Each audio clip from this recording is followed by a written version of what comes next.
آج آپ کو ایک بڑی خبر سے آگاہ کرتا چلو، سندھ کے ضلع گھوٹکی میں بس سے اغوا کیے گئے 19 میں سے 11 مسافر کو بازیاب کرا لیا گیا ہے۔ ڈی ایس پی اباڑو کا کہنا تھا کہ مسافروں کو سمیانی میں مقابلے کے بعد بازیاب کرا لیا گیا ہے۔ مزید مسافروں کو بازیابی کے لیے علاقے کی ناکہ بندی کر دی گئی ہے۔ آپ کو یہ بھی بتاتا چلو، پولیس اور رینجر کی جانب سے ڈاکوؤں کی تعاقب جاری ہے۔ ڈرون کی مدد سے کارروائی کی جا رہی ہے۔ ذرائع کا بتانا ہے کہ پیر کی شب گھوٹکی میں ڈاکوؤں نے 19 مسافروں کو اغوا کر لیا تھا۔ اس حوالے سے پولیس کا کہنا تھا کہ ڈاکوؤں نے مرید شوق کے قریب گڈو کشمور روڈ پر مسافر بس پر حملہ کیا اور مسافروں کو اغوا کیا۔ شاہدین کے مطابق بس میں خواتین سمیت 25 افراد سوار تھے۔ ڈاکو خواتین کو چھوڑ کر 19 مردوں کو اپنے ساتھ لے گئے۔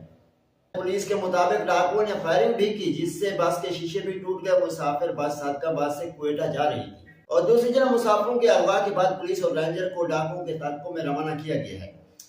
سندھ کے ضلع گھوٹکی میں گڈو کشمور روڈ پر بس سے اغوا کیے گئے 19 میں سے 11 افراد بازیاب کرا لیے گئے۔ اور اس طرح کی ویڈیو دیکھنے کے لیے ہمارے یوٹیوب چینل جناب ایس ڈی نیوز کو سبسکرائب کریں اور بیل آئیکن لازمی کریں، کیونکہ ہر آنے والی ویڈیو آپ تک پہنچ سکے۔